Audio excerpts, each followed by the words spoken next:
What up, everyone? Welcome back to another edition for our Orange and Blueprints podcast. Hey, we're here at the Bayou City Network. Very excited. You hear that noise? Nah, that's all the haters. The haters got quiet. That's why you don't hear no noise. But I'm right here, I don't hear your anything. host, Manny, but with my boy, Si- Diego. Silence. Silence. I So, am so happy. This is now sixth unbeaten. What a story from your one and only Houston Dash. I'm so happy to continue to bring you guys such good news.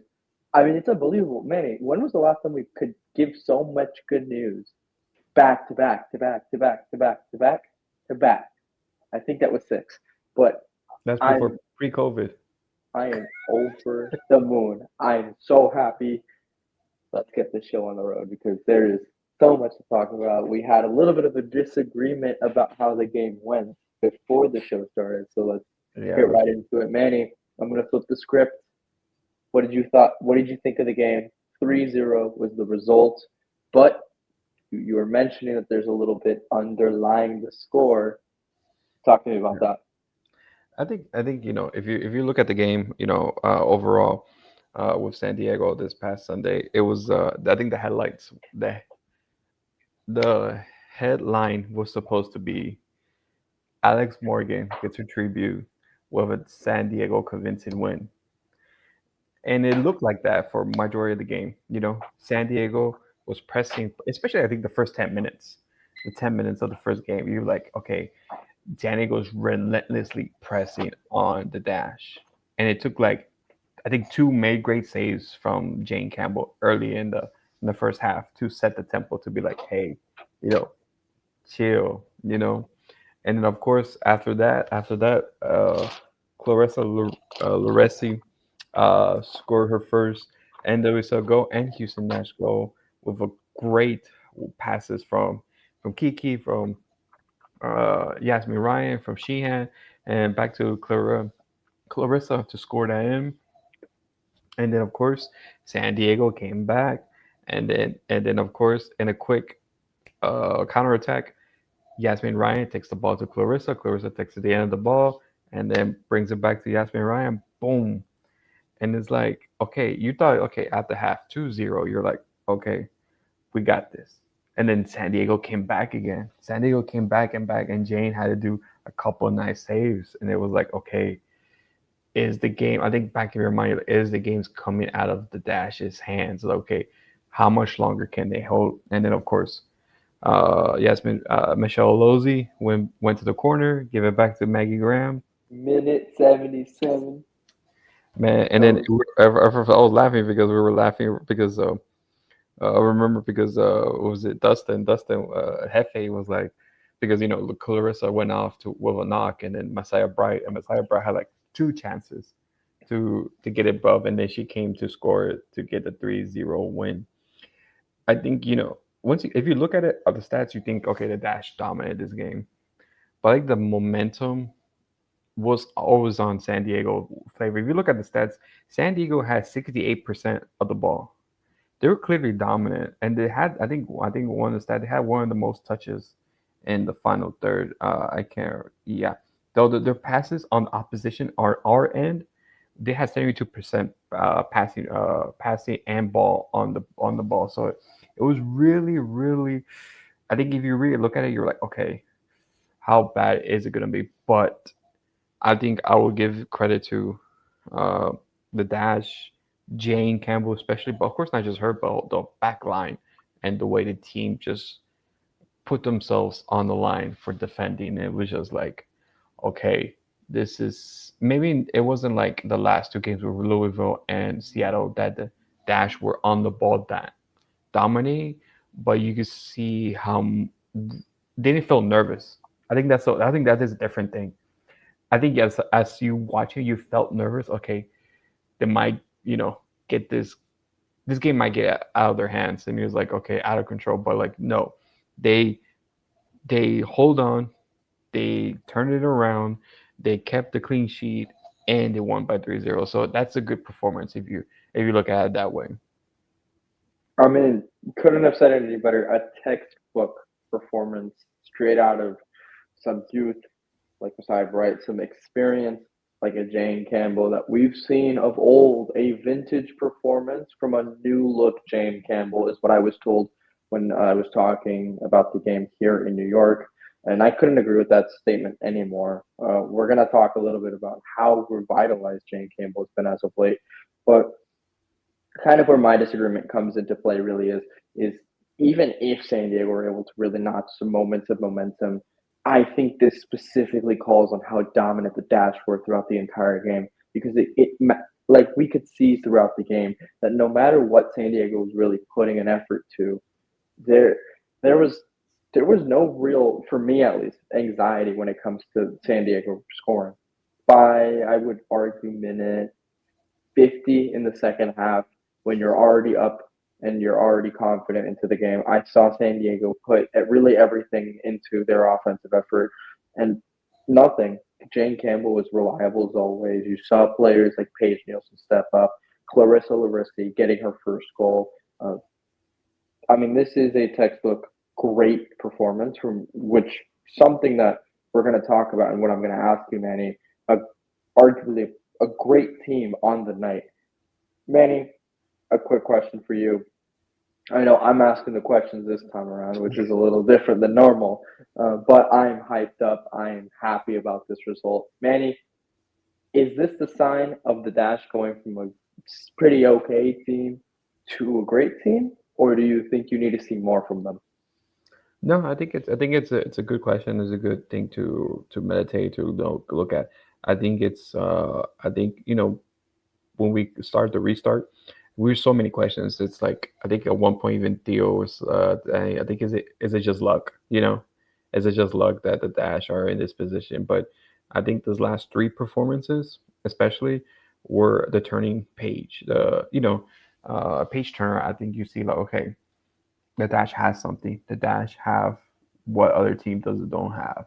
Yeah, I think the NWSL posted a picture of the league standing. If we had the league standing, but based on performances, just from the summer break, and the Dash were like literally second place behind KC on points. So basically, yeah, it's basically KC, us, and then it's like everyone else like way belong. Even Orlando, who hasn't been a great team, has been just shocking, and it's like okay, this Dash team is showing something different. And you thought, okay, maybe it's just Clarissa Larissi was the player we needed. I don't think it's much more than her. I think her addition has helped a lot in the forward line, but I think it's just the team just clicking. The team is peaking. I think also I think we haven't said enough. I think it's Kiki Van Sington. I think the what ifs if she wasn't injured the first her rookie season. What if she came in and grew? I think based off her performances, if she wasn't injured her rookie season, I think she would have been a standout player more than Avery Patterson. I think Avery Patterson. Ooh, more than Avery. I think it was I it's don't think I agree with that. but it's just because her play off the ball. Mm. I think Avery you notice a lot when she's on the ball and when she's defending. Kiki is very goes very unnoticed and very contributes to the transition and to the ball retention. And something is different than what Avery does. I think Avery's I I kind of see what you're saying, but like to talk a little bit about pro Avery on this conversation, as if we're not no, comparing the two, because we're dang happy we have both of them. I will no, say no, that no. for It's sure. good. It's good, but it just makes you realize, okay, okay, okay. Like this team is like it's not like what I'm trying to say is that this team is not per chance. The performance is Hmm. not per chance. It's just the It collection, the and the players are blooming under the system. I think at first, as well, Maggie Graham was lost in the first half season because she was getting to get her foot on the ground and knowing what she's going to play.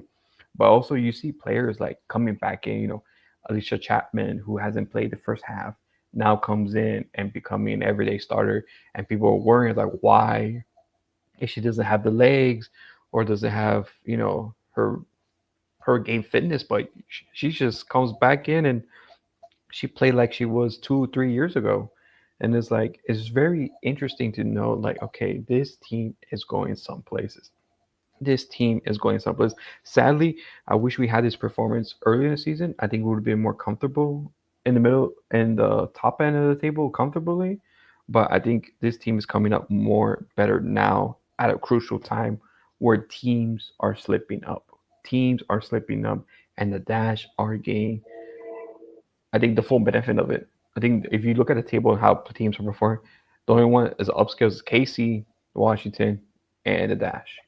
And the Dash, I think if the season ended and the Dash were in the last place, playoff, I think the Dash will be huge underdogs to might take the NWSL championship just the performance alone. I see where your head's at, and I completely agree with you. The fact that we're kind of turning the tide as an organization. Um, but I also kind of just want to talk a little bit about like moving forward. We've got 6 games left. I think just the fact that we're talking about playoffs when 2 games ago we were asking ourselves, I don't know. Remember not last episode with Laura, Yeah, you were yeah, the her only one it to was predict that yeah. the Dash would win, and even then, all 3 of us were doubtful of a Dash playoff appearance. And now this kind of game happened, and the tides are completely turned. I think you made a really good point of like the collective unit, but do you feel like necessarily the new additions have made like a substantial enough improvement, or do you think it's just the novelty of them being new? I think it's a little bit of both. A little bit of both. I think because you gotta remember, Fabrice came in a little bit late. Of course he did have a full free season, but he only came in with a few weeks, a few days before preseason starts. So he had to learn real quick. Real quick the system to play his players and knowing how to play. It was really difficult. And then jumping into league play, it's not like jumping into something easy. Especially in the NWC, well, the teams are very competitive, and so you saw a lot of growing pains. You saw a lot of growing pains, and that winter and that summer break that we had, I feel like it was a good perfect time for players, the core players that didn't go to international tournaments, that didn't go out for injuries, had the time to learn the system and incorporate it and feel more comfortable, and also need a mental break because I think before the summer break we were just drawing, losing, losing, drawing, and now it's like completely shit different. And of course, you add a player like Clarissa Larissi, maybe like her last season with Crystal Palace, the last 2 seasons wasn't really that hot or really that productive. But she came. Maybe that just means it's her chance now. Yeah, that's what I was saying. It's you just realize, some players don't play at certain leagues, and when they switch it to a different league, they just, blow out.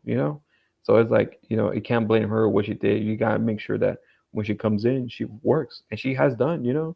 Uh, the few appearances, she's lightning, she's quick, she likes to incorporate, she likes to get behind defenders and push the defensive line, and that resulted goals and assists so far in the NWSL in her first full start. So it's more positivity. Of course, we haven't seen of Lisa Boateng. I think because it's been Fabrice said it's she barely got her visa to play, barely trained with the team, hasn't played a competitive game for a month.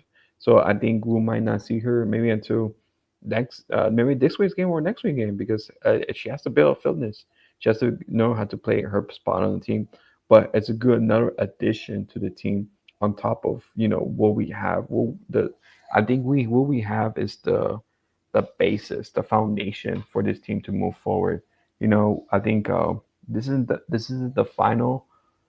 How you say the final look on the team? I think for a long run, I think you have some pieces that you will work with for years to come. But I think maybe in the offseason you still have pieces to move on and pieces to add on. So it's gonna be really interesting. It's gonna be very interesting how the team moves from now. I think this is a good. If the season ends, I think it's. I think with the progress that Dash has, I think you want them to hit playoffs because they deserve it. The second half, they deserve it. I think no one can disagree how well they played, and and I think it's a good show. If they make playoffs, I think they will make playoffs. As is going to be a very great story to tell. I think too, from being almost outsiders and unrealistic to be almost contenders for the championship. Mhm. No, I agree. And going back to talking about Clarissa Liberty, I mean,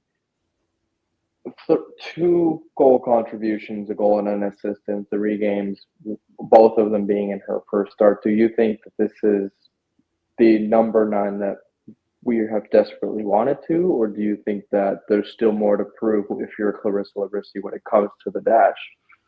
I think this is the nine. I think my statement. I think this is the nine for the. It's hard to say. It's the nine. I think when I first saw the move, it's the first nine for the short term. Just because if of her past 2 seasons with Crystal Palace, I think just warrants a warning. But I think her integration with the team has changed my mind a little bit. She has changed. She fits well in the system and fits well perfectly. Uh, I think uh, I think her competition Messiah is still good, but maybe not productive in the final third as Clarissa has been.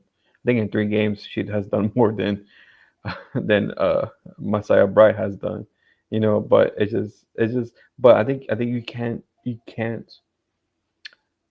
go. I think it's hard to tell because it's like Messiah Bright came in when the team was trying to find themselves, and she worked and she helped, and now Clarissa, I think we're gonna mention it in a bit. The interview with Dustin when she comes in, the atmosphere was different, the Hmm. mentality is different. So I think she came in a good spot when the team actually is clicking better, and maybe that's why her performance has been very electric.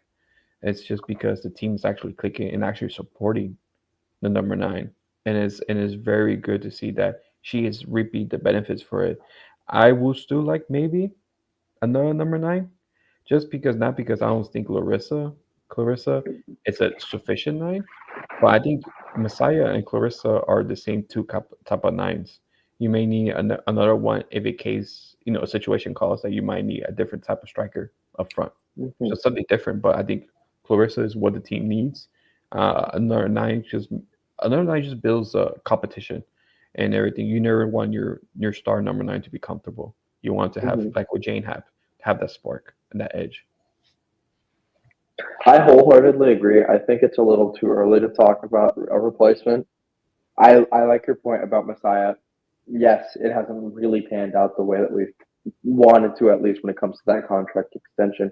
However, I do firmly believe that you nailed it when it comes to the fact that she works, she grinds, she's there for the team, and she's still a great addition to the dash. I think adding a number 9 again at this point, No, unless not this it's like point. a player that like you need to go out and sign, like Yeah, if a Sam Kerr is telling you, I want to join the NWSL and I want it to be Houston, then you sign Sam Kerr, you sign a player of that quality.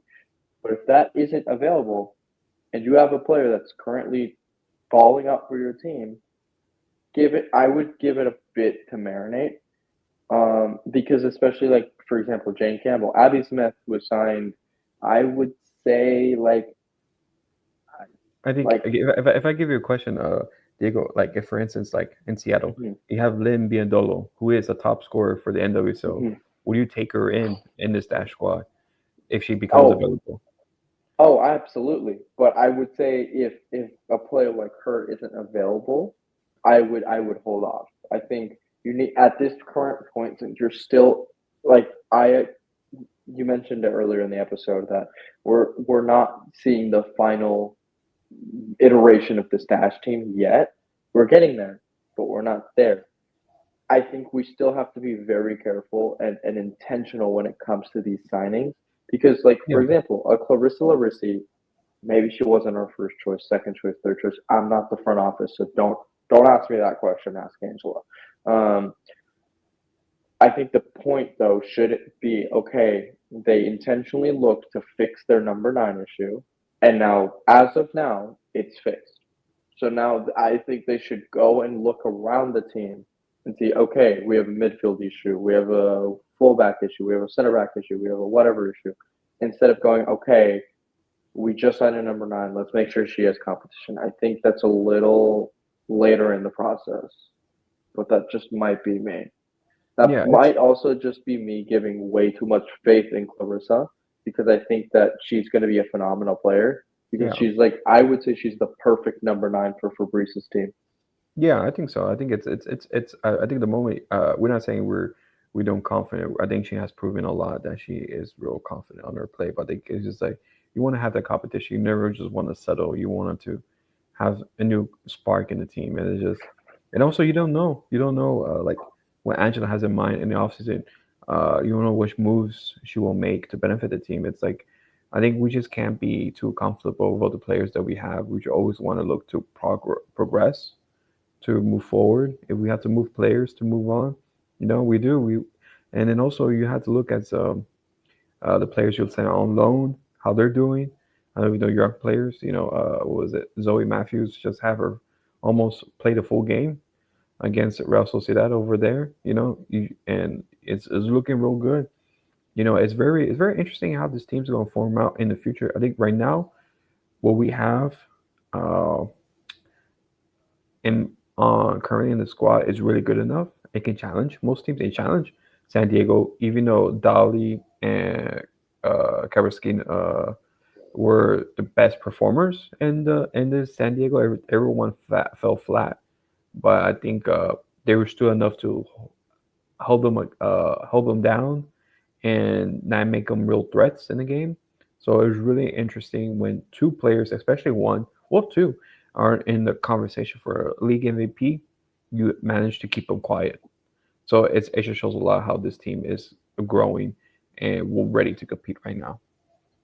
Right. I think you nailed it on the dot. I think these kinds of conversations, despite maybe actually not happening like you mentioned, are still good to have on a media perspective because it is good to kind of like, even if you are signing a number nine or not, even if you are signing a Tiki replacement, even if you are signing these players, Hmm. even if you're not, it's still good to have these conversations to hold the players accountable for the high level that they are currently playing. Because again, we're getting to a point where this quality is the expectation, not a surprise. Um, we've got Utah coming up next.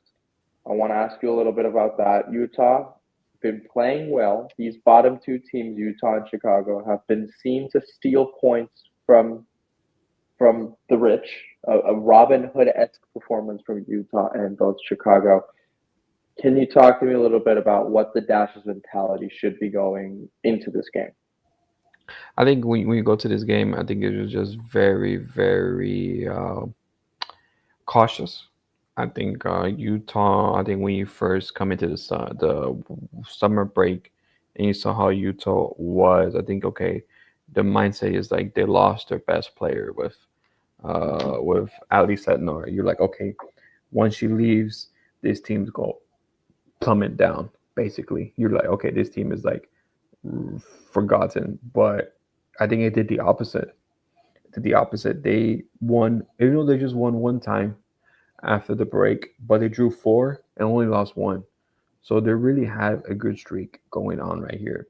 And it's very, I think it was very, when you first look at these games, okay, the next two games you thought out of the schedule that the Dash had, I think this was the easiest game, Utah and Chicago. You thought, okay, that was for sure 6 points. Now you look at it, you're like, okay, it's still winnable. I think if you get rid of the beat San Diego, you can beat Chicago. But the problem is that you cannot underestimate uh,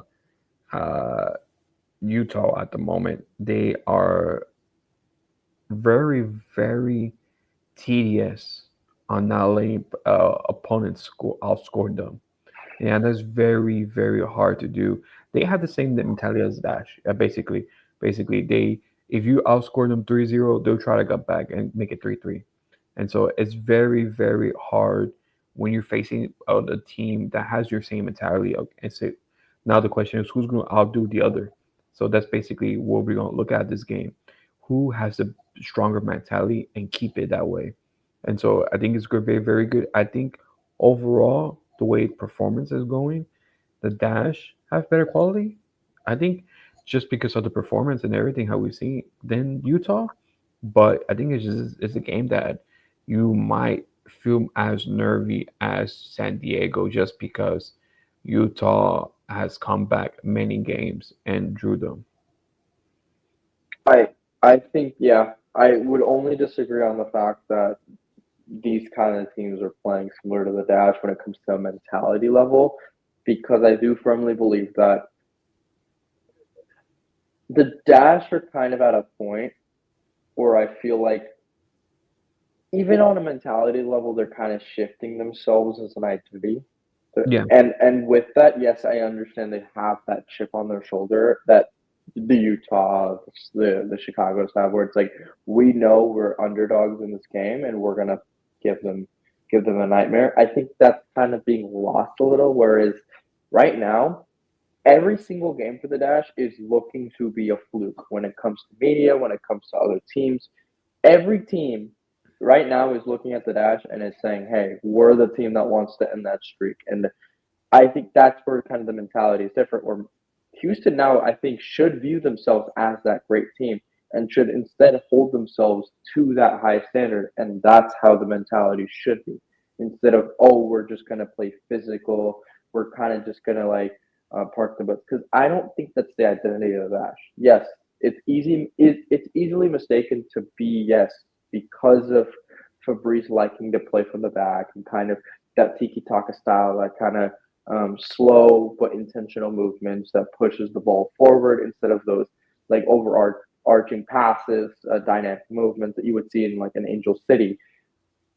I think, despite that, I feel personally that the Dash have a little bit more of a technical mentality, hmm whereas yeah, the Utah Royals are going to go into this game like you mentioned, physical, like going to not really worry about keeping the ball. They're not really going to worry about getting too many shots, which is why I don't really think Jane Campbell is going to get tested too much, or Abby Smith. I believe it's going to be Jane Campbell who's going to get the start. Um, my biggest question to you really is, we've seen these kind of physical teams. I would say that the three most physical kind of presences in the NWSL are probably going to be Louisville, Utah, and maybe even Chicago. Even though Chicago, you kind of really don't know what you're going to get, like a box of chocolates. Um, Talk to me a little bit about kind of on the Dash perspective, where you've seen the Dash severely struggle throughout the season against those kind of physical teams where it's like going to be a gritty matchup. You saw that against Louisville. You saw that against Utah. You saw that against, yes, not as much of a physical presence, but NC Courage. Both games seem to be a very big test for the Dash. Do you think that that'll be enough for the Dash to potentially lose their streak, or do you think the Dash are going to pull away with a win? I think the Dash has everything on their favor on this matchup. I get it. You said uh, grittier teams that like to be either physical or the very ultra defensive, counterattacking that the Dash struggle to create. And then sometimes that was a matchup that the Dash would, I think, concede a goal, and that's pretty much it. That's pretty much the end of the game for the Dash. But the Dash has performed way much better than before. I think before if we can see that, and they were ultra defensive. I think that's it. The match is done. The Dash already ain't coming back. I think now you approach it to a different way. The Dash are gonna maybe outperform them and actually get back in the game and win it. So I think it's a whole mindset and a whole performance that has changed from that. I don't think you go in previous records as like, okay, the Dash didn't do well against these teams because Mm-hmm. their tacticals, their physicality. The Dash is performing differently and performing as a top team, and they will can go at you at any way. I think if you see the games as we saw in Seattle and San Diego. I think these are two games, even though Seattle was a draw and San Diego's away, they can change their style of play. They can be either be very dominant with Seattle and dominate the game and try to outscore Seattle, even though they couldn't. But you felt that okay, that the Dash can maybe outscore Seattle. But also you can come to the San Diego with knowing that San Diego had an explosive player, dangerous players. Yet the Dash can be defensive, absorb it, counterattack it, and produce goals. I think, and that's something that the Dash wasn't used to. They weren't flexible. They weren't adapting to their players. They would just play one style, which is defend and counterattack, and hopefully something comes out from it. And no, the Dash is actually changing and being more aware of their opponent and taking knowing their weaknesses and exploiting them. And that's something that the Dash has done very well. So if the Utah becomes defensive, I feel like the Dash can find a way to score and win this game. I think if they do that, I think they will end up in the playoff spot for sure. I think I have no doubt in my mind that by the end of Sunday night, the Dash will be in the playoff spot. So you're saying win? Well, that would naturally lead to probably my last question unless you have anything afterwards. Annie, you've asked me this question every single episode. Now it's time for me to flip it right back at you. What's your score prediction? I think if Clarissa is well and not injured from the knock, I think we'll see a 3-1 win from the Dash. Okay. I think Jasmine Ryan is getting more dangerous. Clarissa is finding her way in the team. And then you see players like Kiki and Maggie, and that's a Hmm. good thing that Sheehan hasn't been very on the scoring sheet or very like her performance hasn't been like noteworthy. It's because other players has been taking you know, stepping up their game. I feel like Sheehan was doing the goals, was doing the Hmm. assists, being a player that you need to. If you took out Sheehan, the team died. But I feel like now that's not the case. Sheehan is more like a complementary, and there are dangerous players that can make a run that can be goal dangerous. But yeah, she's not the only person doing that. So I think you have many outlets of what what you know who can score the game. I think that's a very crazy thought. I think because beginning of the season we're like, okay, who can score these goals? Now it's the opposite. Who couldn't score goals? And so Hmm. I think against Utah, I think it's going to be a very interesting game. Who can keep up? Who can outscore? And so we'll see. But I say 3-1. All right. I'm saying it's going to be a 2-0 win. It's going to be a shutout. I think Utah's going to be completely neutralized, and I don't think the physical presence is really a worry. But yeah, that is all for me for pretty much the first time hosting this show and asking the question. Danny, do you have anything? No, it was good. I think it just really shows that a couple good results. Of course, being unbeaten helps with the momentum and the positivity in the team. I think it's very interesting to know, okay, where the Dash can lead up to. So if the Dash can keep up with this momentum, and of course being the next two teams, I think it's very easy to know. I think my question to you, I think my last one for it. Okay, Hmm. I think before we went to this before entering this break, we had like a few games that are winnable, and that was only two games: Utah and Chicago. Is the other games are winnable now that you see on the schedule? We have okay, Utah, then Chicago, then this Washington Spirit, Orlando, Angel City, KC, and Portland. Out of seven games, how much of those are winnable? I think Utah's a winnable game. I think it would be really disgraceful if we lose our streak against them. No offense to Utah. Chicago, same thing. I think the streak is going to end at 8 because Washington. How good is that Washington team? It's Hmm. probably Ben Shelton in the Yeah. stands watching. Uh, but I think Washington is not a winnable game. Orlando, I think that's the interesting one. I think that should be a winnable game. So that's 3 out of 7 currently. Angel City, I think that's kind of a tougher test, especially because of what I mentioned about the lateral movements and the dynamic plays. I'm gonna be conservative and just say that's not gonna be a winnable game. KC, best in the league. I don't see us winning that game. And then Portland, I do see us kind of like ending the season strong. So 4 out of 7 will be, in my opinion, winnable games, and easily Angel City can be one of those where it's like we love playing in Los Angeles. We've Mm. seen it, we've shown it, the Dash have shown it. So things are looking much brighter now that we have context and clarity when it comes to how this team really wants to play. I would say we went from 2 out of 9 games 10. where it was tenable. Mm. Now we're 4 of 7. So I think incredible improvement. Yeah, I think for me, I'm the opposite. I think we have four winnable games, one draw, and one loss. That's fine. I can agree with that. No, I just think I'm missing one. Two draw, and one loss. So four wins, two draw, and one loss. I I think got I think the two draws will become from Portland. okay. Portland is still a team that maybe I don't trust for the dash because just Portland is very tricky, very tricky. They Their were play, so dangerous for so many years. They were back a couple years ago. They were the most dangerous team in the league.